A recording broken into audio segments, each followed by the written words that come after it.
Hola doctores, ¿cómo están? Vamos a empezar con la clase del día de hoy. Vamos a seguir con lo del curso de algología, siguiendo el temario de la Facultad de Medicina de la UNAM. De las clases pasadas vimos las generalidades del dolor y cómo se regula el dolor a nivel neuroanatómico y prácticamente todo lo de fisiología del dolor. Hoy nos vamos a centrar ya como tal con los fármacos que son utilizados para aliviar el dolor. El día de hoy vamos a ver la farmacología de los opioides. Posteriormente, vamos a ver los AINES y finalmente vamos a ver los neuromoduladores. Es importante que sepamos cómo manejar este tipo de fármacos, porque a final de cuentas son los que mejor nos van a ayudar para aliviar el dolor.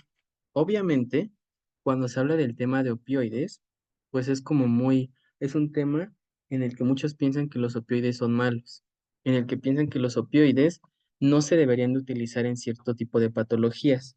Sin embargo, el hecho de conocer cómo se clasifican estos fármacos, cuál es su mecanismo de acción, en qué tipo de receptores actúan y la manera adecuada de cómo los podemos utilizar, van a hacer una diferencia al momento de dárselos a nuestro paciente. Entonces, cuando ustedes escuchen la palabra opioides, muy probablemente les venga la morfina, a lo mejor les viene en mente el fentanilo, y pues todo eso dicen, no, no, no, qué feo, ¿no? Pero vamos a ver en la clase del día de hoy que no son medicamentos malos, sí se utilizan para lo que se deben de utilizar, ¿vale? Vamos a empezar con la clase del día de hoy. Iniciaremos con generalidades de los opioides. Como tal, doctores, son los medicamentos más antiguos en ser descubiertos y en ser utilizados. En 1806, este personaje que ven a su derecha, que se llama Wilhelm Turner, descubrió como tal y aisló por primera vez a la morfina, que fue el primer opioide en ser descubierto y utilizado. La morfina como tal, ya veremos en la clasificación de los opioides, es un tipo de opioide de tipo natural. La llamó así porque cuando él la llegó a utilizar con sus pacientes, les producía sueño más bien.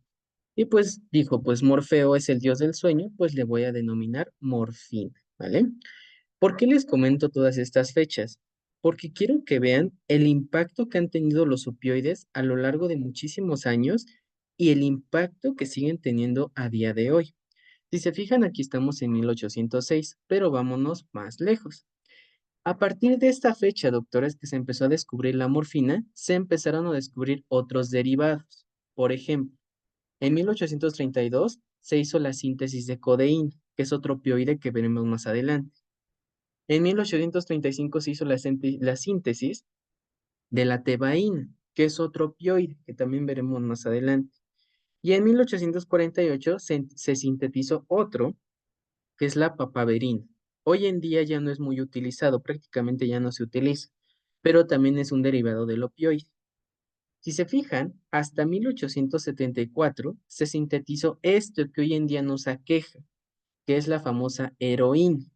En su momento, pues fue todo un boom, doctores, porque recordemos que en estas fechas y en estas épocas prácticamente no había nada para aliviar el dolor en las personas. Por eso les comento que los opioides, al ser de los más antiguos en que fueron descubiertos, pues fueron los primeros que se utilizaban. Y pues sí, lo malo es que como no se sabía ni su mecanismo de acción ni qué hacían, solo sabían que te producían sueño y te quitaba el dolor, lo utilizaban prácticamente para todo. Y esto fue algo malo porque se siguió utilizando hasta décadas después, de esta manera, ¿vale? Cuando se sintetizó la heroína, bueno, hoy en día sabemos que tiene un efecto similar al fentanil, pero esto ya lo veremos más adelante. La heroína, obviamente, descubrieron que era más potente que la morfina, y esto fue un problema porque empezó a crear adicciones en la población de aquella época.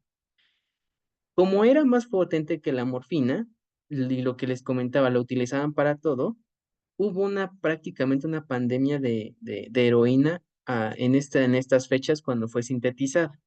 Y como se empezaron a crear adicciones, desde estas épocas se trató de ver cuál era el mecanismo de acción de estos fármacos. Sin embargo, no fue hasta mucho después que supieron cómo actuar, ¿vale? Y aquí fue cuando se utilizó la famosa frase, cuando no se utiliza un producto para lo que fue destinado, produce adicciones. Y justamente esto hace énfasis a que la heroína se sintetizó con el hecho, con el afán de que produciera analgesia, de que disminuyera los estímulos dolorosos. Pero como no se creó para lo que fue destinado, pues un fármaco, si no se utiliza para lo que es, genera adicciones. Esto va desde los opioides hasta los esteroides, hasta, por ejemplo, los propios AINES, ¿no? Hay pacientes que desarrollan adicciones a los AINES. Bien, entonces, hoy en día tenemos pues un fuerte problema, doctores, con los opioides. Los opioides, como les comentaba, se utilizaron durante muchos, pero muchos años, décadas, para aliviar el dolor. Y como les comento, no se sabía ni cómo actuaban, ni en qué receptores prácticamente se unían, ni qué dosis dar, pero los seguían utilizando porque en aquella época no había ninguna otra cosa para aliviar el dolor. Algo que quiero que les quede muy claro es que son sumamente seguros si son utilizados correctamente. Los opioides no son fármacos malos, no tratemos de satanizar algo que no es. Los opioides han sido utilizados de manera inadecuada y para fines por los cuales no fueron creados. Es por esto que, por ejemplo, tenemos una crisis del fentanilo. Si ahorita yo les digo que el fentanilo se utiliza en la práctica médica, pues a lo mejor ustedes se desmayan, ¿no? Dicen, no, pero el fentanilo acaba con vidas, ¿no? El fentanilo los hace zombies, no sé qué. Ok, pero déjame platicarte más a fondo sobre este tema. Se empezó a crear una crisis de fentanilo en un fármaco que es sumamente seguro al ser utilizado por profesionales de la salud, obviamente. Este fármaco, doctores, se utiliza sobre todo en cirugías y es muy útil para quitar el dolor rápido. Pero ¿qué pasó? Pues empezó a haber una crisis en el consumo de fentanilo, tanto en México como en Estados Unidos, y el gobierno actualmente, o a causa del gobierno, tenemos una falta de fentanilo en México. En tratando de adoptar una medida en cuestión de salud para promover que no se esté utilizando tanto fentanilo y no se, como tal, se comercializa a nivel de las calles, doctores, empezaron a sustituir el fentanilo por otra cosa. Pero ¿qué pasó? Esta sustitución, ellos dijeron, pues ya no vas a utilizar fentanilo, vas a utilizar otro. Sin embargo, aquí en México se sustituyó este fentanilo por otro más agresivo y con más complicaciones, porque la principal demanda que tenía el gobierno de la salud era que utilices un fármaco muy seguro y que tenga menos complicaciones. Pero lo que ellos no sabían es que el fentanilo era ese fármaco, era el más seguro y el que menos complicaciones trajo.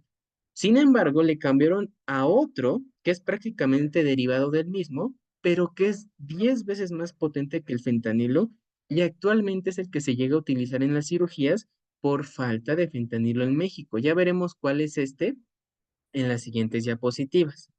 Entonces, lo que quiero que se queden, los opioides son muy utilizados y los vamos a tener que utilizar porque le genera un bienestar a nuestro paciente, que a final de cuentas nosotros queremos generar eso, doctores, ¿vale? Entonces es muy importante que los aprendan a utilizar y que no les tengan miedo.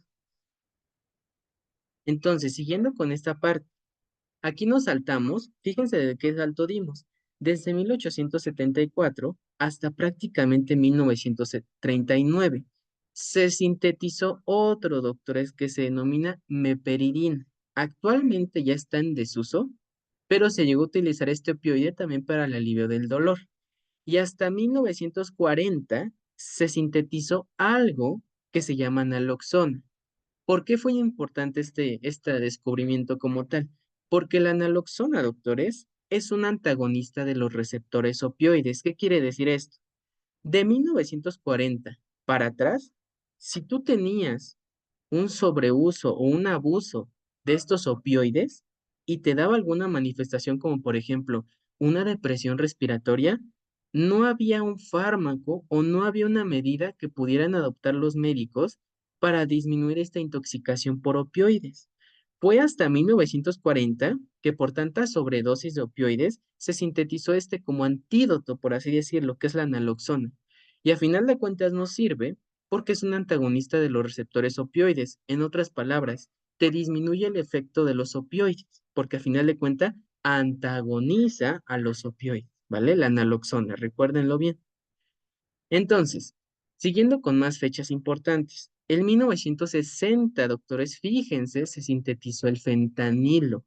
En su momento fue todo un boom porque es un fármaco sumamente potente, es exclusivamente de uso intrahospitalario y les comentaba, era muy utilizado en las cirugías y era muy seguro y con pocas complicaciones. Sin embargo, a causa de esta crisis que les digo, se sustituyó por otro que es más agresivo y con más complicaciones y hasta 10 veces más potente, doctores, ¿vale? Y fíjense, hasta 1971 se empezó a identificar lo que nosotros conocemos como receptores opioides, que prácticamente es el lugar donde los opioides van a estar actuando. Y hasta 1973 se describió como tal ya el mecanismo de acción de los opioides. Ya se supo a qué sitios de unión específicos para estos fármacos, que son los opioides. Pero fíjense cuánto tiempo pasó de 1973 hasta el momento en que prácticamente se descubrieron, que fue 1806, ¿no? Más de 100 años prácticamente. Entonces, esto fue muy importante porque durante todo este tiempo se utilizaron de manera indiscriminada y no había protocolos que seguir, en qué situaciones lo puedes ocupar y en cuáles situaciones no. Entonces, a partir de 1973 ya supimos la manera adecuada de cómo podíamos llegar a utilizar los opioides. Y en base a los sitios de unión en donde se van a unir estos opioides, son muy importantes porque nos van a dar la potencia farmacológica y los posibles efectos adversos que va a tener el fármaco. Igual lo abordaremos más adelante. Entonces les comentaba que el fentanilo, en general, la familia a la que pertenece el fentanilo, que ahorita les diré cuál es, son de muy corta acción. Se dice que tiene una acción aproximada de 45 minutos. Sin embargo, son medicamentos muy nobles, pero sumamente potentes, a diferencia de lo que todos creen, que son fármacos que son muy inestables, con muchas complicaciones, pero la realidad es otra, doctores. Por eso siempre les comento, forjen su propio criterio en base a información que ustedes conozcan y que ustedes investiguen. Y les comentaba, es el más utilizado o era casi siempre en las cirugías por su seguridad, sobre todo pues por los anestesiólogos, ¿vale? Entonces, ya que vimos toda esta parte de la historia de los opioides, que era importante que la supiéramos, vamos a ver algunas definiciones claves. Cuando ustedes les digan opioides, puede que muchas personas se refieran a ellos como narcóticos, ¿no? O como opiáceos. Entonces vamos a entender la diferencia de cada uno. Los opiáceos van a ser cualquier producto que deriven del opio. Es decir, prácticamente tenemos tres. Vamos a tener aquí la morfina, la codeína y la tebaína, ¿vale? Ahora bien, ¿qué es un opioide? Los opioides son cualquier producto que actúe en los receptores opioides. En base a estas dos cosas, doctores, nosotros podemos decir lo siguiente. Todos los opiáceos van a ser opioides. ¿Por qué? Porque ya dijimos, un opiáceo es cualquier producto que derive directamente del opio. Y a final de cuentas, como estos derivan directamente del opio, van a tener su acción en receptores opioides. Por eso se dice que todos los opiáceos van a ser opioides, pero no todos los opioides van a ser opiáceos. Les digo, entonces, el opioide es cualquier producto, ya quedamos, que actúa en los receptores opioides. Sin embargo, un opioide o no todos los opioides van a derivar directamente del opio. ¿Qué quiere decir esto? Que va a haber opioides sintéticos y naturales. Por esta razón, no todos los opioides van a ser opiáceos, porque hay sintéticos, no todos son naturales. Ahora bien, ¿qué es un narcótico? Un narcótico son todos aquellos medicamentos que te produzcan sueño. Por ejemplo, tenemos las benzodiazepinas, ¿no? Que prácticamente se unen a nivel de los receptores GABA y aumentan la conductancia de cloruro y con ello inhiben la despolarización y por ende, pues te producen sueño, ¿vale? Entonces, no es correcto decir que los opioides son narcóticos, porque los opioides, en su definición, no te dicen que te inducen sueño. Un narcótico es otra cosa completamente distinta. No te inducen sueño. Los narcóticos sí, son medicamentos que te producen sueño. Esa es una diferencia muy importante que deben de aclarar siempre. Los narcóticos no son opioides, punto. Y vamos a tener otro que son las endorfinas. Estas las escuchan a diario. Por ejemplo, es que cuando tú haces ejercicio se producen endorfinas. Cuando tú das un beso se producen endorfinas. Cuando estás feliz se producen endorfinas. Y sí, pero nosotros somos doctores y tenemos que saber las cosas de manera puntual. Las endorfinas son opioides endógenos. ¿Qué quiere decir esto? Son sustancias que nos van a ayudar a modular el dolor, pero que nosotros producimos de manera endógena, es decir, dentro de nuestro organismo. Quiero que les quede bien claras todos estos conceptos, porque en base a ello vamos a poder seguir a las siguientes diapositivas. Ahora bien, ya que vimos lo que es un opiáceo, un opioide, un narcótico y la endorfina, vamos a pasar a la clasificación de los opioides. Recuerden, opiáceo, todo producto que derive del opio. Los más comunes o los únicos que tenemos más bien son la morfina, la codeína y la tebaína. Todos estos tres derivan directamente del opio. Y los opioides son todos aquellos que te actúen en los receptores opioides. Sin embargo, hay sintéticos y naturales. Por ello, no todos los opioides son opiáceos, pero sí todos los opiáceos van a ser opioides, ¿vale? Entonces, la clasificación lo podemos clasificar por tres tipos muy importantes, doctores. Clasificación química es en base a la estructura química, la clasificación en base a la potencia analgésica que van a tener los opioides y la clasificación de tipo funcional, es decir, qué manera va a estar actuando el opioide. Vamos a empezar por la primera, doctores, que es la clasificación de tipo química, ¿vale? Entonces, vamos a poder clasificarlos en tres grandes grupos. Vamos a tener naturales, semisintéticos y vamos a tener los sintéticos. De los naturales, nosotros vamos a poder dividirlos en dos, doctores. Los fenantrenos y las bencilisoquinoleínas, ¿vale? Son nombres muy feos, ya sé, pero ahorita se van a dar cuenta que no es difícil. De los naturales, y se dividen en los fenantrenos, vamos a tener a la famosa morfina y la codeína. Ojo, esto quiero que les quede claro. Los únicos opioides endógenos que van a existir van a ser tres: la morfina, la codeína y la tebaína, ¿vale? La tebaína como tal no se vende así en el mercado. Entonces solo nos vamos a quedar con dos: la morfina y la codeína. ¿Esto qué quiere decir, doctores? Que a partir de estos dos, y también de la tebaína en algunos casos, van a surgir todos los demás, es decir, los semisintéticos o los sintéticos. Pero esto es importante: únicos opioides endógenos que existen: morfina, codeína y tebaína, ¿vale? Ahora bien, en la parte de los naturales, en la división de las bencilisoquinoleínas, vamos a tener a la papaverina, que es la que les comentaba en las diapositivas de la historia, que hoy en día ya no se utiliza, la noscapina y la tebaína. De estos tres, o de todos estos, solo la tebaína es utilizada. Y lo que les decía, es el opioide endógeno junto con la morfina y la codeína, ¿vale? Ahora bien, ya acabamos con los naturales: fenantrenos, bencilisoquinoleínas, esta era la morfina y la codeína, y del otro lado tenemos la papaverina, la noscapina y la tebaína. Y recuerden, todos estos son opioides endógenos producidos dentro de nuestro organismo. Ahora bien, tenemos los semisintéticos. Vamos a tener de dos tipos: los que derivan de la morfina y los que derivan de la tebaína. Como les comentaba, son derivados de los opioides naturales, que es lo que les decía acá, de estos tres. A partir de estos tres van a salir todos los demás por obvias razones, porque estos son naturales y estos son semisintéticos.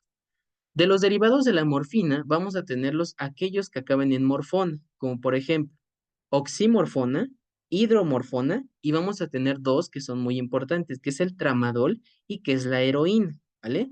El tramadol es muy utilizado aquí para quitar el dolor en México, así que es importante que ustedes lo conozcan. Y no solo en México, ¿vale? Pero pues en nuestro país es muy utilizado. En el caso de de la heroína, ya no es muy utilizada para fines médicos, justamente por las crisis que se han visto en los últimos años, de que aumentó su consumo y no para bien, sino para cosas por las cuales no fue creadas y por ello genera adicción el fármaco. Otra cosa importante, vamos a ver las diferencias entre adicción, vamos a ver las diferencias entre dependencia y las diferencias entre tolerancia, porque son términos muy distintos, doctores, ¿vale? Ahora bien, en los derivados de la tebaína, vamos a tener a una que se llama buprenorfina y oxicodona. Estos dos también son muy utilizados en la práctica clínica para quitar el dolor. Entonces, como son muy utilizados en México, también quiero que pongan mucho énfasis cuando veamos las propiedades de los fármacos y en qué situaciones debemos de utilizar. Entonces, de acuerdo a su clasificación química, ya tenemos los naturales y los semisintéticos. Ahora bien, vamos con la última parte que eran de la misma clasificación química, recuerden, pero con esta parte que es de los sintéticos, ¿vale? Estos sintéticos, doctores, vamos a dividirlos en tres, en los morfinianos, en los de fenileptilamina y vamos a tener estos que son de la fenilpiperidina. De los morfinianos, doctores, estos se van a denominar como antagonista de los receptores opioides. ¿Qué quiere decir esto? Que van a disminuir, como su nombre lo dice, van a antagonizar el funcionamiento o la acción del propio medicamento opioide. En otras palabras, va a revertir el efecto del opioide. Por ello, son utilizados, por ejemplo, en sobredosis de los opioides. Y vamos a tener tres muy importantes: la nalbufina, la naloxona y la naltrexona. Son importantes que recuerden estos porque, como les comentaba, son antagonistas de los receptores opioides. Son utilizados en caso de sobredosis o intoxicaciones, entonces recuérdenlos bien. Ahora bien, los sintéticos como tal, a diferencia de lo que veíamos aquí, doctores, de los semisintéticos, que estos son derivados de los opioides naturales y por eso teníamos derivados de morfina y de tebaína, los sintéticos van a ser completamente, como su nombre lo dice, sintéticos, ¿vale? Ahora bien, en el caso de la fenileptilamina, vamos a tener dos, doctores, la metadona y el propoxifeno. De estos dos, la metadona es la única que está disponible aquí en México. Por eso se llegó a utilizar. Sin embargo, el propoxifeno ya no se utiliza tampoco para fines médicos, ha descontinuado su uso. Entonces, aquí únicamente quiero que recuerden la metadona, pero recuerden que también estaba el propoxifeno, ¿vale? Y de la parte de la fenilpiperidina, muy importante, estos doctores de la fenilpiperidina son fármacos que muy difícilmente nosotros como médicos generales vamos a utilizar, ya que son de uso exclusivo para anestesiología. Y ahorita van a ver por qué. Aquí tenemos en la familia de la fenilpiperidina, de los sintéticos, al fentanilo, al sufentanilo, al remifentanilo y a la meperidina. Entonces, si se fijan, escuchando el nombre de fentanilo, sabemos que son fármacos muy potentes, ¿vale? Fíjense el nivel de la potencia. El fentanilo se dice que es 100 veces más potente que la morfina. El sufentanilo es hasta 1000 veces más potente que la morfina o en su defecto en comparación con el fentanilo es 10 veces más potente. Y el remifentanilo se dice que es 3 veces más potente que el fentanilo. Si se fijan, por esta razón tan sencilla utilizaban el fentanilo durante los procedimientos quirúrgicos, porque el fentanilo, a comparación de estos dos, que es el sufentanilo, el remifentanilo, es menos potente y tiene menos complicaciones y efectos adversos. Sin embargo, en la ignorancia del gobierno, al quitar el fentanilo por tratar de sustituirlo por otro más noble, pues fue prácticamente imposible, porque se sustituyó por el sufentanilo o por el remifentanilo, que si se fijan, es más agresivo y trae más complicaciones. ¿Por qué? Porque son fármacos inclusive más potentes que el fentanilo, doctores, ¿vale? Muy importante conocer este grupo. Y por ejemplo, la meperidina en este caso ya no se utiliza, ya no hay como tal esta, pero se decía que era 2 veces más potente que la morfina. Entonces, ¿qué quiero que se queden? Recuerden las divisiones morfinianos, fenileptilamina y fenilpiperidina. Recuerden que los sintéticos son completamente sintéticos, no derivan de los opioides naturales. Y recuerden que la familia de los fentanilos son fármacos muy potentes, son de corta acción y si se utilizan de manera inadecuada, pueden llegar a causar depresión ventilatoria. Es decir, el paciente no va a poder inspirar de una manera adecuada y por ende le puede dar un paro respiratorio, ¿vale? Y por ejemplo, se dice que es de corta acción porque llegan a durar hasta 45 minutos. Son vía intravenosa, como saben, con las famosas crisis de fentanilo, e idealmente fueron diseñados para la anestesia. ¿Qué quiere decir esto? Para que nuestro paciente se induzca el sueño, no sienta ni tenga percepción de nada. Justamente una de las razones por las cuales el fentanilo, si se utiliza de manera inadecuada, pues puede llegar a producir una depresión ventilatoria y por ende la muerte, doctores, ¿vale? Por ejemplo, ¿qué aplicaciones clínicas podemos llegar a tener con los opioides? En los pacientes oncológicos, ya veíamos en las clases de generalidades del dolor que inclusive hay un dolor de tipo oncológico o no oncológico, y vimos también los tipos de cáncer que te lo daban, próstata, cervicuterino, de mama, etcétera, ¿no? Entonces, este tipo de pacientes, doctores, al final de cuentas terminan usando opioides para disminuir el dolor, porque los cánceres casi siempre se acompañan de un dolor y muy severo, porque son procesos oncológicos. Entonces, terminan usando opioides, pero específicamente terminan usando la morfina. Y ustedes se preguntarán, ¿por qué de todos estos, de los sintéticos, de los semisintéticos y de los naturales, por qué nos quedamos con morfina en esos pacientes? ¿No? Y les voy a explicar por qué. Al ser opioides naturales, doctores, son los más nobles que van a existir, justamente porque son naturales, a comparación de los semisintéticos o de los sintéticos, porque a final de cuentas estarán de acuerdo que un sintético ya tiene químicos agregados, ya tiene otro tipo de adyuvantes, coadyuvantes, etcétera, cosas que te potencien la eficacia farmacológica. En cambio, los naturales, pues no, derivan directamente del opio y su función primordialmente viene de la misma sustancia, que es el opio. Por eso son los más nobles, ¿vale? Y tienen otra cosa, tienen efectos adversos, pero en mucho menor medida. Y esto es otra de las razones por la cual los pacientes oncológicos, que son pacientes que utilizan prácticamente opioides de por vida, terminan usando la morfina, ¿vale? Y la razón principal, esto es gracias a que este tipo de opioides naturales no tienen techo farmacológico. Y vamos a ver en las siguientes diapositivas a qué se refiere.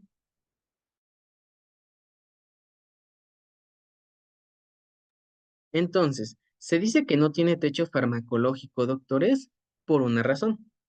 Del lado izquierdo, ustedes tienen los opioides naturales y del lado derecho ustedes tienen los opioides sintéticos o semisintéticos. ¿A qué hace referencia el techo farmacológico? Los opioides naturales, ya quedamos cuáles son: la morfina, la codeína y la tebaína, ¿vale? Estos tipos de opioides se dice que no tienen o se quita el techo farmacológico terapéutico. ¿Qué quiere decir esto?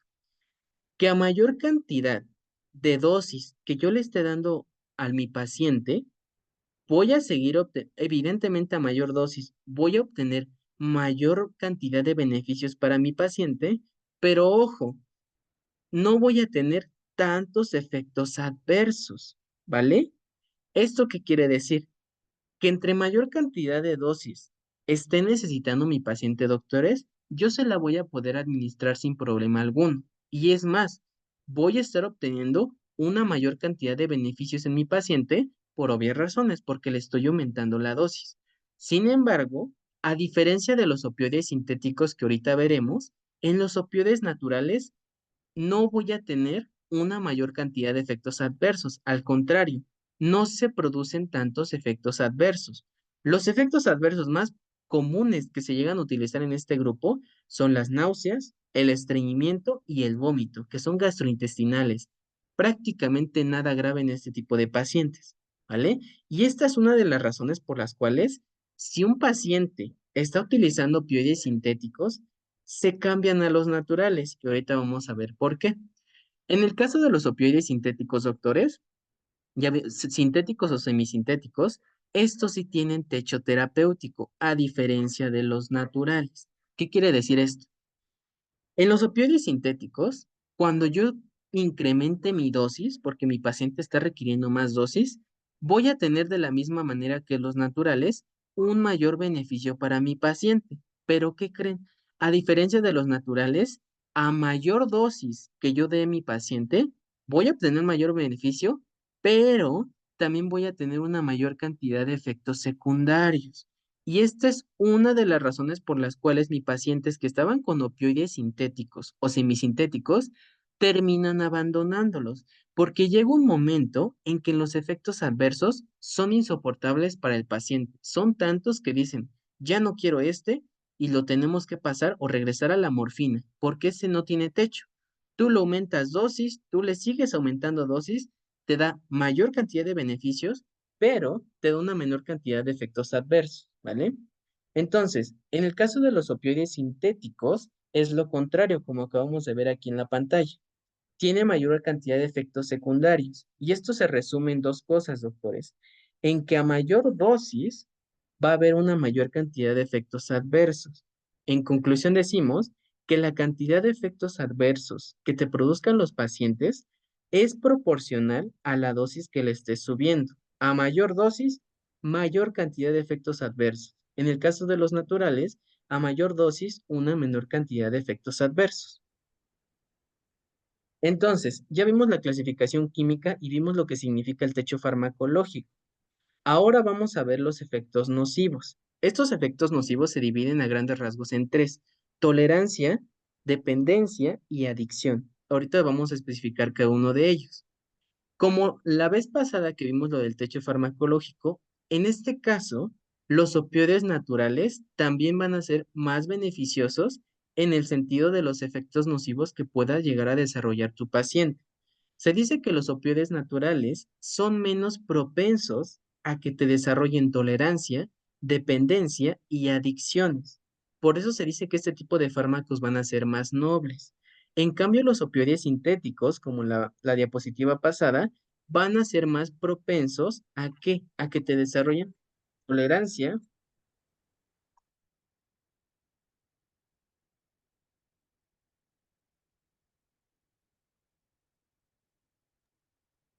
Ok, entonces los opioides sintéticos van a ser más propensos a que te desarrollen tolerancia, dependencia y adicción, ¿vale? ¿Qué quiere decir estos tres términos? Ahorita lo vamos a ver en la siguiente diapositiva, pero quiero que se queden con esto.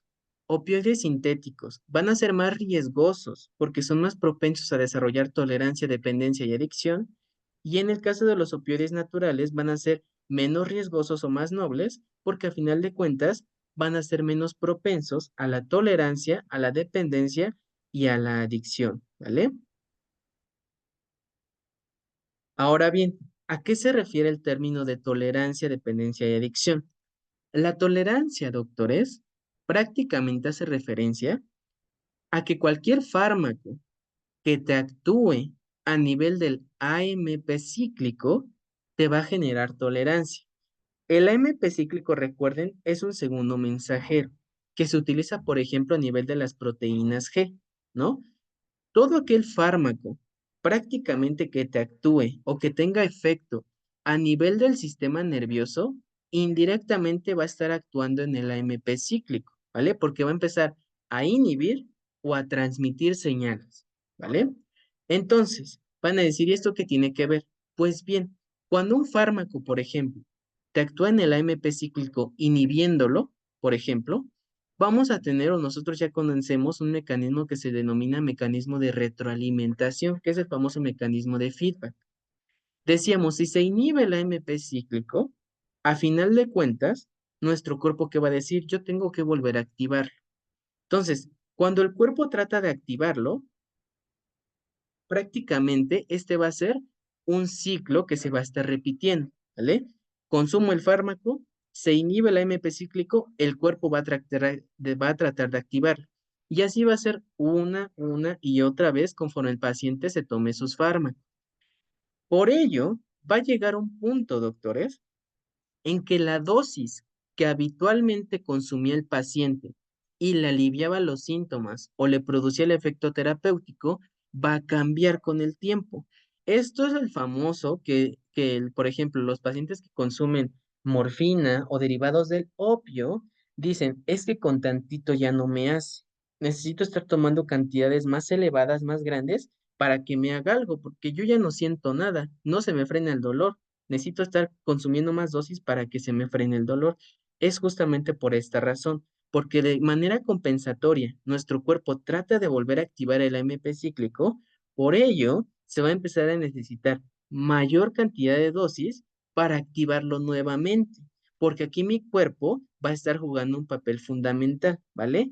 Es por esto que decimos, o esta es la conclusión, se necesita una mayor cantidad de dosis, en este caso del fármaco, conforme va pasando el tiempo, porque esto recordemos que se desarrolla de manera pues crónica a largo plazo, para obtener el mismo efecto terapéutico, doctores, ¿vale? Entonces, repitiéndolo, necesitamos más dosis para obtener el mismo efecto terapéutico. Por esta razón, el mecanismo de retroalimentación y porque la tolerancia es cualquier fármaco que te actúe en el AMP cíclico, cualquiera que te actúe a nivel de ahí o en el sistema nervioso para, pues de manera de conclusión, te va a generar tolerancia, ¿vale? Entonces, ¿qué fármacos, por ejemplo, tenemos que nos induzcan tolerancia? Las benzodiazepinas, que actúan donde en el sistema nervioso central, en donde tenemos en los canales GABA, que son de cloruro, que a final de cuentas me inhiben la transmisión nerviosa, ¿no? Los opioides, que igual tienen o actúan a nivel del AMP cíclico, los esteroides, que recordemos que su mecanismo prácticamente es generalizado, los antidepresivos tricíclicos, los neuromoduladores, etcétera, doctores, ¿vale? Por eso se dice que se desarrolla una tolerancia a la dosis que normalmente se consumía, porque se tiene que incrementar la dosis para obtener el mismo efecto. Y esta tolerancia, pues se desarrolla en este tipo de pacientes, ¿vale? Ahora, vamos a ver las siguientes. Vamos a tener la dependencia. Algo que quiero que les quede claro también es esto. La tolerancia no tiene que ver o no tiene relación con la dependencia y la adicción. ¿Por qué? Porque un paciente, doctores, puede desarrollar tolerancia, pero sin tener dependencia ni adicción, ¿vale? Por ejemplo, mi paciente que tiene un consumo crónico de opioides les va a comentar que ya no siente el mismo efecto. Ya lleva 6 meses, un año con la misma dosis y se la toma, pero ya no le hace. Entonces, ¿ustedes qué hacen? Incrementan la dosis porque ya pasó un tiempo, ya es un paciente ya de tipo crónico para obtener el mismo beneficio. Pero ojo, esto no quiere decir que mi paciente ya sea adicto ni sea dependiente de los opioides. Estos dos términos son otra cosa y ahorita vamos a ver por qué. En el caso de la dependencia, esta como tal, la dependencia de algo, en este caso de un fármaco, no es adicción, doctores. Ojo, y ahorita vamos a ver la diferencia clínica. La dependencia, en cambio, sí es lo mismo que síndrome de abstinencia, que es el famoso cuando los pacientes dejan de fumar, cuando los pacientes dejan de consumir drogas, cuando los pacientes dejan de tomar alcohol, dejan de consumir algo que consumieron durante mucho tiempo, prácticamente. ¿Cuál es la definición de dependencia? Es un paciente que requiere el fármaco, pero porque su cuerpo lo necesita, ¿vale? Vamos a empezar con ejemplos, primero más médicos y luego más de la vida cotidiana. Por ejemplo, en los bebés o en los neonatos que nacen de manera prematura, como nacen antes de tiempo, que por lo general son antes de las 37 semanas de gestación, se llegan a intubar y no solo eso, se le llegan a administrar fármacos, por ejemplo, que le induzcan la maduración pulmonar, como por ejemplo los corticosteroides. Cuando se intuba y se le administran todos estos tipos de fármacos, a final de cuentas, se le empiezan a aumentar o se le empiezan a administrar una elevada cantidad de dosis, porque el paciente lo requiere. Es un paciente prematuro y tiene que estar bien. Cuando ya le administraron las dosis que tenían que darles, ya lo intubaron y ya le hicieron las maniobras de reanimación neonatal, etcétera, todo eso, doctores, ¿qué va a decir el doctor? Pues este bebé ya está bien, ya no necesita ni la intubación, ya no necesita que le administren fármacos y prácticamente ya la libró. Entonces, ¿qué hacen? Prácticamente los neonatos prematuros desarrollan la tolerancia. ¿Por qué? Porque le empezaron a aumentar la dosis para obtener el mismo efecto terapéutico. Y fíjense, siendo un neonato prematuro, ¿vale? Y esto no significa que el neonato ya sea adicto, ¿verdad? Porque los bebés pues no tienen sentido de conciencia ni nada. Significa que se hizo tolerante porque durante un tiempo le empezaron a aumentar dosis para tener el mismo efecto terapéutico.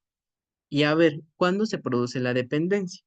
Cuando se les retira el fármaco de manera abrupta, por lo que les comentaba, el doctor dice que ya no le hace falta y prácticamente el bebé ya está bien, el cuerpo lo va a resentir, doctores. El cuerpo resiente la retirada del fármaco de manera abrupta. ¿Y esto cómo lo hacen? ¿Vale? Este como tal ya es cuando se genera dependencia. Y el bebé lo podemos ver clínicamente porque desarrolla síntomas autonómicos. ¿Qué quiere decir esto? El bebé empieza a ponerse diaforético, es decir, empieza a tener una sudoración excesiva. El bebé inclusive llega a ponerse pálido, doctores.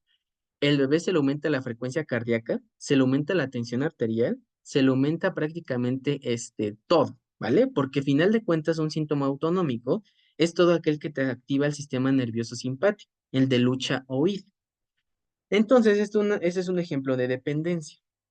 Ahora vamos con otro más de la vida cotidiana. Cuando los pacientes que tratan de dejar el alcohol o el cigarro, ya llevan varios días o varias semanas sin él, ¿cómo es el prototipo de este tipo de pacientes? Van temblando, van prácticamente caminando igual agarrándose los brazos, inclusive llegan a tener alteraciones en el comportamiento. ¿Por qué? Porque a final de cuentas es lo mismo. Se les retiró, en este caso, el alcohol, el cigarro, la droga, lo que ustedes digan y manden, de manera abrupta. Y lo que pasa aquí es que el paciente necesita el fármaco, pero ojo, no porque él lo quiera, sino porque su cuerpo ya lo necesita, ya aprendió a vivir con él, y si tú se lo quitas de manera abrupta, pues va a decir, ¿qué hago? Por ejemplo, otro caso clínico, tenemos los pacientes con depresión que toman antidepresivos tricíclicos de manera prolongada, y es una de las razones, doctores, por lo que los antidepresivos no se les debe de quitar de manera abrupta, sino que se hace de manera escalonada. Por ejemplo, si un paciente te estaba tomando una semana una pastilla completa, cuando tú se lo vayas a retirar, no le vas a decir déjatelo de tomar, sino va a desarrollar dependencia. Al momento que tú se lo quites, va a empezar a tener síntomas autonómicos. Doctores que no puedo dormir, doctores que estoy temblando, mírame cómo estoy, porque prácticamente, doctores, es como si su cuerpo dijera, no sé qué hacer, necesito el fármaco, como si su cuerpo estuviera nervioso, doctores, ¿vale? Y otra cosa, la dependencia no nos habla de un perfil conductual, es decir, de un aspecto psicológico. Nos habla más bien de que el cuerpo se acostumbró a algo y cuando se lo quita, prácticamente demuestra que pues lo necesita, ¿vale? Esto es la dependencia. Si llegan a tener dudas, pues sin problemas me pueden llegar a decir. Ahora bien, vamos con el otro término, que es la adicción. En el caso de la adicción, a diferencia de la dependencia, sí es un perfil conductual. ¿Qué quiere decir esto? El paciente necesita el fármaco y si se fijan es igual en la dependencia, el paciente necesita el fármaco. Pero en la adicción es porque al paciente lo hace sentir pleno o satisfecho, ¿vale? Es la famosa frase que ellos te dicen, me hace sentir bien el fármaco y pues por eso lo sigo consumiendo, ¿vale? Y esto es común, por ejemplo, también en pacientes con antidepresivos tricíclicos, que ya lo empiezan o no lo dejan de consumir porque a ellos les hace sentir bien por el propio mecanismo de acción del fármaco, doctores, ¿vale? Y ojo, la adicción sí nos habla de un componente psicológico. Aquí el paciente lo necesita porque lo hace sentir bien, porque es un perfil conductual, y en la dependencia no. Tú lo necesitas, pero porque tu cuerpo lo resiente, porque tu cuerpo ya se acostumbró a él y lo necesita, ¿vale? Y de adicciones, pues ejemplos tenemos lo que ustedes se imaginen. Adicción a la cerveza, adicción inclusive a algo que les produzca placer, como por ejemplo a las drogas, a los videojuegos, a lo que ustedes quieran, doctores, ¿vale? Ahora bien, ya que vimos estas tres diferencias clínicas, que es la tolerancia, la dependencia y la adicción, vamos a ver la clasificación ahora de tipo funcional. Los opioides se clasifican en cuatro grandes grupos de manera funcional. Agonistas puros, agonistas y antagonistas, que recuerden, Los agonistas antagonistas son todos aquellos que utilizamos, por ejemplo, la nalbufina, el butorfanol, pero son todos aquellos que podemos llegar a utilizar en lugar de los agonistas puros. Tenemos los agonistas parciales y los antagonistas puros. Vamos a empezar con los agonistas puros, doctores, para que se les haga más fácil todo esto. Vamos a decir que todos los opioides son agonistas puros, a excepción de algunos, que son los que les puse de diferente color. Todos los opioides son agonistas puros, excepto los que son antagonistas por obvias razones, como por ejemplo la naloxona, la naltrexona y el nalmefén. Estos doctores, para que les quede más claro, son utilizados, como les comentaba en las primeras diapositivas, en caso de sobredosis de opioides o inclusive en dependencia de alcohol. Pero nos vamos a centrar en esto, en sobredosis de opioides, porque como decíamos, al tener un efecto antagonista, te disminuye el efecto principal del opioide, ¿vale? Por eso los antagonistas se utilizan para sobredosis, para revertir el efecto de estos, que son los agonistas. El más importante que tenemos es la naloxona, es el principal antídoto, por así decirlo, para una sobredosis de los opioides. Los agonistas parciales, que es la buprenorfina, esto es un fármaco por excelencia para tratar el dolor, ya veremos su farmacocinética y las dosis en las posteriores clases, y los agonistas y antagonistas, que aquí, ojo, tenemos estos cuatro, pero el que nos va a interesar únicamente es la nalbufina, porque es el que únicamente contamos aquí en México. Entonces, por eso les comentaba, todos los opioides son agonistas puros, a excepción de los antagonistas puros, que prácticamente son los que se usan en sobredosis, los agonistas parciales, que solo es uno, que es la buprenorfina, y los agonistas antagonistas, que a final de cuentas igual solo es uno, que es la nalbufina.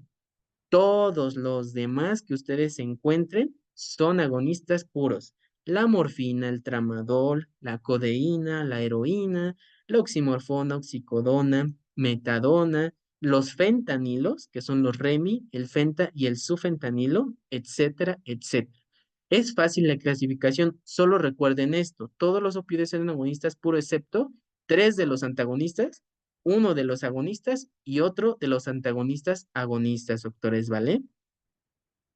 Y tenemos la última clasificación, que es por la potencia analgésica. Aquí igual es fácil, solo se dividen en dos, débiles y potentes. Aquí vamos a decir lo mismo. Todos los opioides son potentes analgésicos, a excepción de algunos, que van a ser los débiles, que únicamente son cuatro. Vamos a tener cuatro débiles, que van a ser los siguientes, doctores. Es el propoxifeno, la codeína, la hidrocodona y el tramadol. Todos estos cuatro son débiles y son los únicos débiles que va a haber. Todos los demás que ustedes llegan a encontrar son potentes, doctores. Por ejemplo, la morfina, la hidromorfona, la metadona.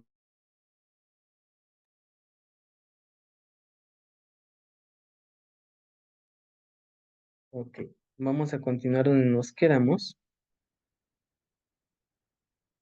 Ok, entonces, les comentaba que había la última clasificación que tenemos es por la potencia analgésica, que los vamos a dividir en dos, que son los débiles y los potentes. Y aquí vamos a decir lo mismo, doctores.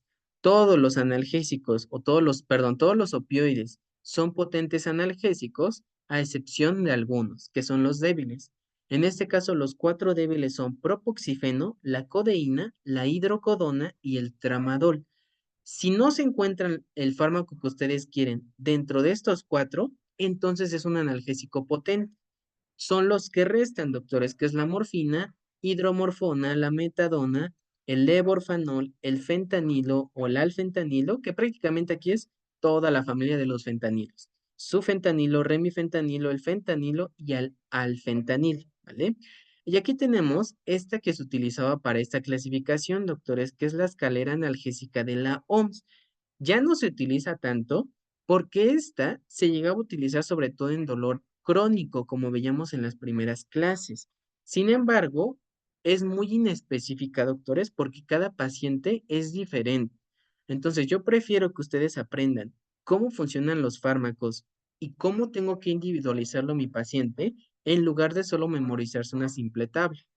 Aquí lo dividían por escalones, que era el primer, segundo y tercer escalón. Evidentemente, a mayor escalón, mayor potencia analgésica. Y fíjense, te decía la escalera de la OMS. Tú puedes iniciar en el primer escalón para los dolores más leves con fármacos AINES o antiinflamatorios no esteroideos, como por ejemplo el paracetamol, que ojo, el paracetamol como tal no es un AINES. Ya veremos en la clase de los AINES que puede llegar a tener efecto, pero no es un AINE, sino es un cannabinoide, que se escucha raro, pero así es la realidad, ¿vale? Otros AINES que sí son como metamizol, ibuprofeno, diclofenaco, y prácticamente son los AINES que se pueden llegar a utilizar. Ahora bien, un escalón más arriba, ya no tenemos los AINES, sino tenemos opioides débiles o otros que son no opioides. Inclusive aquí, doctores, ya podríamos meter los neuromoduladores, que veremos en la clase cuáles son. Por ejemplo, aquí nos meten tramadol, tenemos pentazocina y petidina, que son opioides pero con potencia analgésica débil, doctores, ¿vale? Y finalmente, en el tercer escalón teníamos los opioides más potentes que podíamos llegar a utilizar. Por ejemplo, en los pacientes quemados que tienen muchísimo dolor o en cánceres diseminados también. Tenemos la morfina, la buprenorfina, la oxicodona, la hidromorfona y el fentanil, ¿vale? Esta era la escalera analgésica de la OMS, pero ya no se utiliza, doctores, justamente por esta razón, porque es sobre todo para dolor crónico y no siempre te va a funcionar esto, porque tienes que individualizar tu paciente según el tipo de dolor. Ya decíamos, si es un dolor de tipo neuropático, como por ejemplo neuropatía diabética, de nada te va a servir que empieces con paracetamol o con un ibuprofeno, pues no, de nada te va a servir porque el tipo de dolor no es nociceptivo. Es decir, o no es de tipo inflamatorio para que te ayuden los AINES, sino es de tipo a nivel de las terminaciones nerviosas. Y ahí te serviría un fármaco que actúa a nivel del sistema nervioso, como por ejemplo neuromoduladores, los opioides, por supuesto, y también los esteroides, ¿vale? Entonces, ya que vimos la clasificación, doctores, ahora vamos a seguir con los opioides endógenos que nosotros tenemos. Decíamos en las primeras clases, nosotros tenemos una vía del dolor, espinotalámica lateral, que es la famosa que se denomina así. Pero también tenemos vías que nos ayudan a disminuir el dolor o a suprimirlo.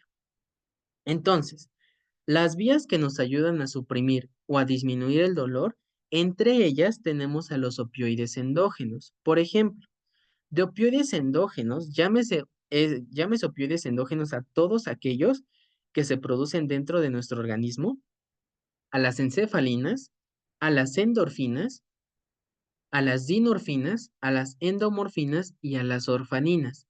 Prácticamente todo lo que cabe en inas, ¿no?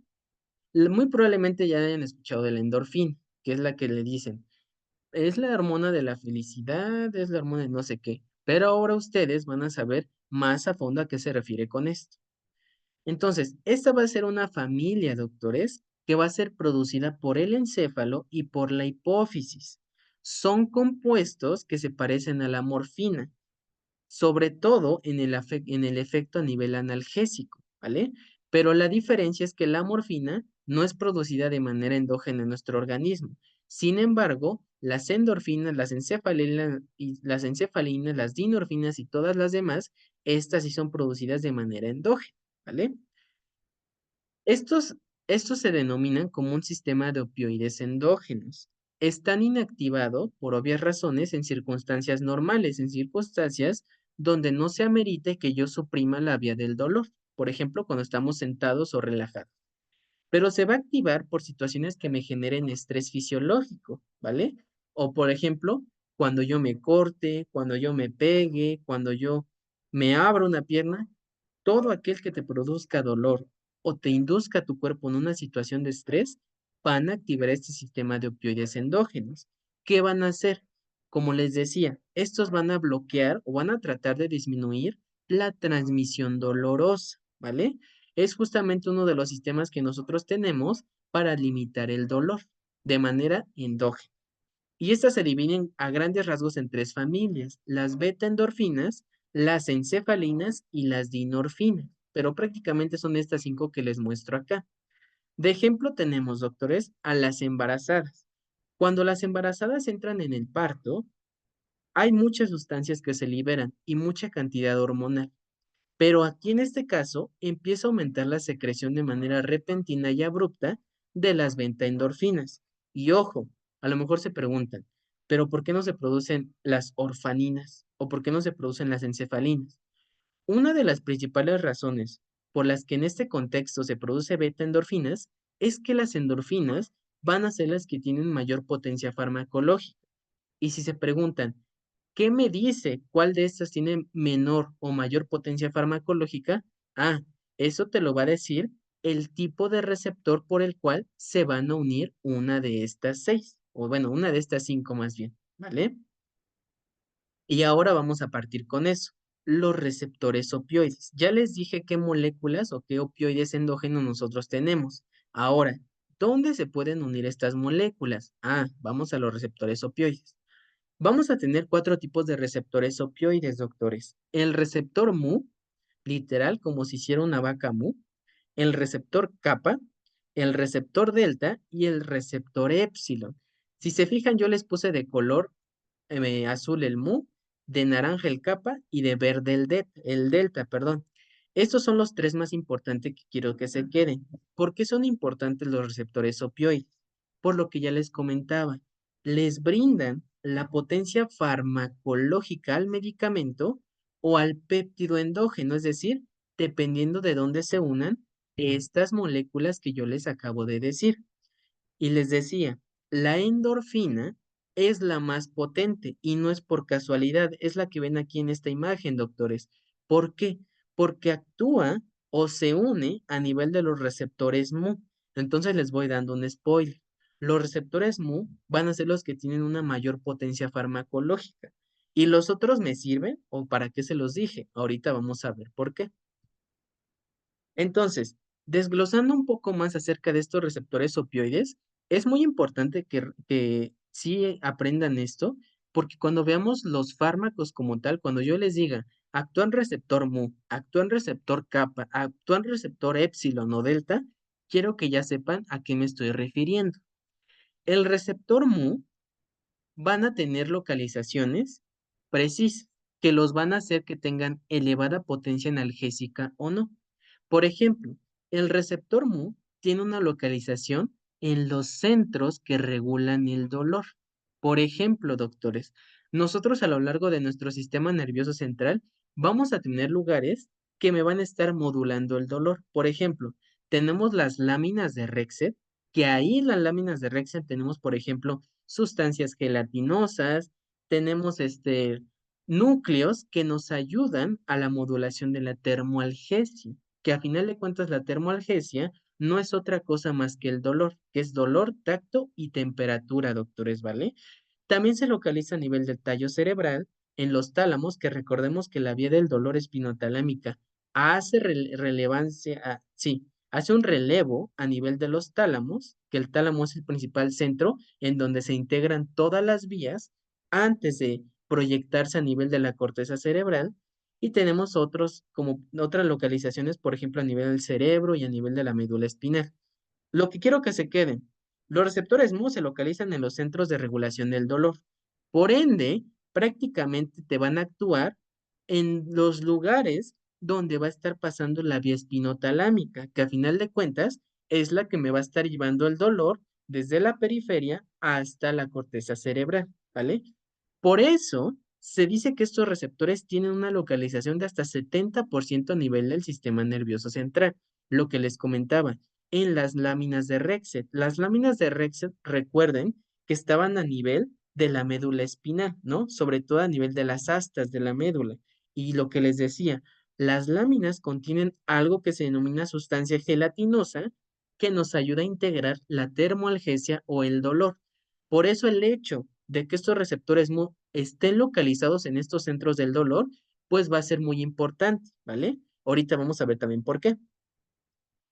Como tal, hay tres tipos. Hay receptor mu 1, 2 y 3. No es importante que se aprendan esto, pero aquí vamos con lo verdaderamente importante. Aquí van a estar actuando las endorfinas. Por ello, si se fijan aquí, doctores, que dice las endorfinas, van a brindarle una alta potencia analgésica, porque en el momento que estas endorfinas, aquí tengo una imagen, en el momento, doctores, que estas endorfinas se unan a nivel del receptor Mu, van a estar actuando en los centros de regulación del dolor. Por ende, van a suprimir el dolor de manera directa en todos estos relevos que te va a estar haciendo la vía espinotalámica o la vía del dolor. Por ello, doctores, todos los fármacos que sean selectivos al receptor Mu van a ser potentes analgésicos porque se localizan en los centros de regulación del dolor. ¿Y qué les dije que iban a hacer este tipo de opioides endógenos, que es las endorfinas? Bloquean la transmisión del dolor y lo suprimen. Punto. Por eso es importante conocerlo, ¿vale? Ahora, vamos a pasar al receptor kappa. Este receptor kappa, si se fijan a diferencia del Mu, tiene una localización más de tipo visceral. Quédense con eso, ahorita les explico por qué es importante. Es decir, a nivel de órganos internos, a nivel de vísceras, ¿vale? Sin embargo, también va a tener una localización en dónde, a nivel del sistema límbico. ¿Por qué es importante esto? Porque a nivel del sistema límbico ya veíamos en nuestras clases de neuroanatomía que es un centro de regulador emocional, es decir, te regula cómo va a estar tus emociones prácticamente. Sin embargo, también tenemos otra localización. Tenemos localización a nivel del sistema nervioso central, doctores, como por ejemplo en el tallo cerebral y en la médula espinal, pero fíjense, tan solo es un 5 a 9% en sistema nervioso central y tan solo es esto a nivel de las láminas de Rexet. ¿Qué quiere decir esto? Que realmente los receptores kappa no tienen una localización tan precisa y tan efectiva para regular el dolor como los Mu. Si te fijan, este era un 70% a nivel del sistema nervioso central, por eso es muy efectivo. Y si se fijan, este apenas llega a alcanzar un 10%. Entonces, para modular el dolor, no me va a convenir un fármaco que tenga afinidad por receptores kappa en lugar de uno que tenga afinidad por receptores Mu, que este es por excelencia un potente analgésico. Y ok, y a lo mejor se preguntan, ¿y para qué me lo dices? ¿Por qué es importante? Los receptores kappa, como les comentaba, tienen una elevada localización a nivel visceral, a nivel de los órganos internos. Por ello, cuando nosotros demos opioides, por ejemplo, en cualquier tipo de dolor visceral, lo que ustedes quieran, doctores, cualquier dolor en vísceras, apendicitis, obstrucción intestinal, abdomen agudo, ilio dinámico adinámico, lo que ustedes digan y manden, cualquier dolor que se produzca en una víscera, sí va a ser ideal. ¿Por qué? Porque son fármacos que van a ser selectivos al receptor kappa y como son de tipo visceral, sí te va a aliviar el dolor en ese sentido. Por eso se dice que quitan el dolor visceral. Pero, ¿qué inconveniente tienen estos fármacos, doctor?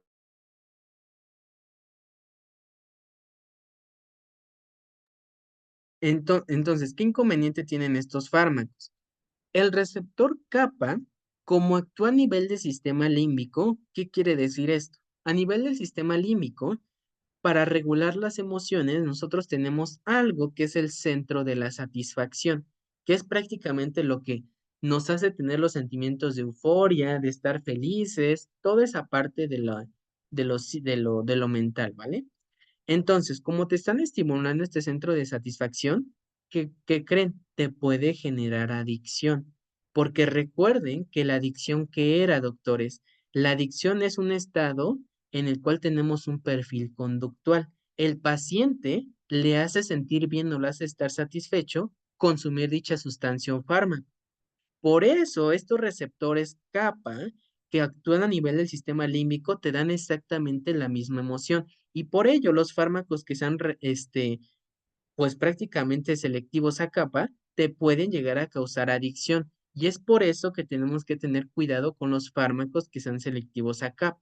Pero ojo, son muy buenos para quitar el dolor visceral y recuerden, los Mu, como están en centros de regulación del dolor y prácticamente hasta el 70% en sistema nervioso central, son fármacos con una potencia analgésica muy buena, en comparación con los kappa, que son sobre todo para dolor de tipo visceral y te generan adicción porque actúan a nivel del sistema límbico, doctores, ¿vale? Y por último tenemos los otros dos. que son los receptores delta y el receptor sigma y épsilon. El receptor delta como tal te brinda muy poca analgesia. ¿Por qué? Porque realmente no se ha visto una elevada potencia farmacológica en los estudios que se han visto con este tipo de receptor. Pero ojo, sí se ha visto que tiene una elevada actividad o afinidad a nivel del sistema límbico. ¿Y qué creen que pasa si está actuando a nivel del sistema límbico? Lo mismo que en el caso del kappa, doctores. Como va a estar actuando en el sistema límbico, a final de cuentas te va a estar estimulando y estimulando el centro de la satisfacción. Por ello, te puede llegar a generar de la misma manera adicciones. Sin embargo, a diferencia de los receptores kappa, el receptor delta no tiene ni una elevada localización en sistema nervioso central, es decir, no te ayuda o no tiene una potencia analgésica considerable. Y otra cosa, tampoco tiene localización de tipo visceral. ¿Qué quiere decir? Que en un dolor de tipo visceral no te va a aliviar porque su localización no es esa.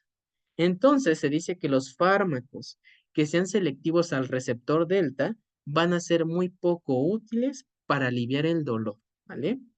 Y por último tenemos a los receptores sigma y épsilon. Este receptor, doctores, como tal, no se considera un receptor de tipo opioide. Lo integraron aquí porque prácticamente pertenece a la familia, pero en estudios no se ha visto que tengan una actividad como tal a nivel de los receptores opioides. Por eso se dice que los fármacos que lleguen a ser o lleguen a tener una actividad en el nivel de receptor sigma y épsilon, no van a tener algún tipo de efecto analgésico. Sin embargo, es importante conocer estos receptores para cuando yo les muestre los fármacos que vamos a tener en los opioides para poder recetar. Entonces, a final de cuentas, pues tenemos estos cuatro doctores. Mu, el mejor, el de mayor potencia analgésica y farmacológica. Kappa tiene buena actividad analgésica, pero sobre todo recuerden, para tipo visceral, pero te genera adicción porque actúa a nivel del sistema límbico. Delta no tiene muy buena potencia analgésica ni visceral ni a nivel del sistema nervioso, no te brinda prácticamente analgesia, pero sí tiene actividad en el sistema límbico y te puede llegar a generar adicciones. Y sigma y épsilon de plano ni es receptor opioide ni tiene actividad analgésica. Punto. Y fíjense, ya por último, para la clase del día de hoy, prácticamente es un resumen de los tipos de receptores opioides que nosotros tenemos, ¿vale? De acuerdo al receptor opioide, va a tener sus funciones y afinidad por los péptidos endógenos que les explicaba anteriormente. Si se fijan, aquí tenemos al receptor Mu. Si se fijan, las funciones de este tipo de receptores son muchas, doctores, pero sobre todo va a ser a nivel del sistema nervioso central, porque tenemos ahí los principales centros de regulación del dolor, pero tenemos otros como es el delta y el kappa.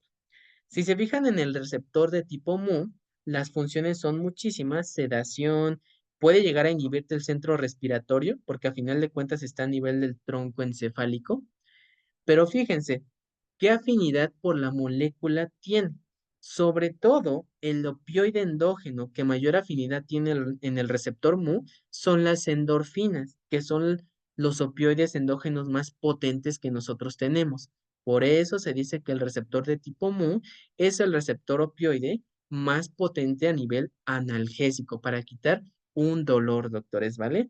Pero si se fijan, no solo actúan las endorfinas, sino actúan las encefalinas y las dinorfinas, que igual son opioides, pero de menor potencia farmacológica.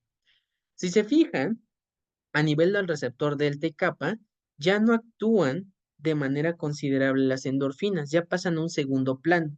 Y aquí dominan, por ejemplo, en el delta las encefalinas y en el kappa las dinorfinas. ¿A qué conclusión llegamos con esto?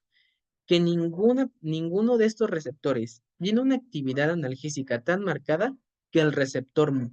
Por eso los fármacos opioides que yo les diga tienen afinidad por el receptor Mu, ustedes recuerden, pues tiene una potencia analgésica muy buena.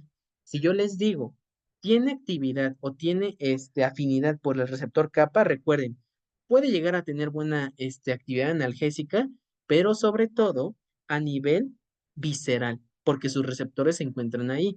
Y cuando yo les diga, tiene afinidad por el receptor delta, pues muy poca analgesia prácticamente, pero recuerden, delta y kappa te generan adicción porque actúan a nivel del sistema límbico, doctores, ¿vale? Y ahora sí, esta parte es lo último de la clase.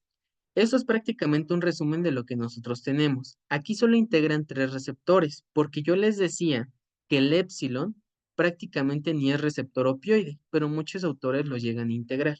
Recuerden, el receptor mu prácticamente te actúan tres opioides endógenos muy importantes, pero la principal vamos a tener que son las endorfinas, que es esta de aquí al lado. Pero también te pueden llegar a actuar otros opioides como son las endomorfinas, prácticamente es la misma familia, y las encefalinas. En cambio, en el receptor delta, si se fijan, aquí sobre todo actúan las encefalinas y en un segundo plano te pueden llegar a actuar las endorfinas, pero sobre todo son encefalinas en este receptor delta. Y finalmente en el receptor kappa, que es de localización más visceral, sobre todo aquí te actúan las dinorfinas, que son ya de potencia farmacológica muy inferior en comparación a las otras dos. Entonces, para las próximas clases, nosotros ya nos vamos a centrar, doctores, en cómo van a estar funcionando los fármacos y vamos a ver generalidades y vamos a ver ya cosas más específicas dependiendo del tipo de fármaco, ¿vale? Entonces, espero que les haya gustado mucho la clase y nos vemos en la siguiente clase, doctores. Buenas noches.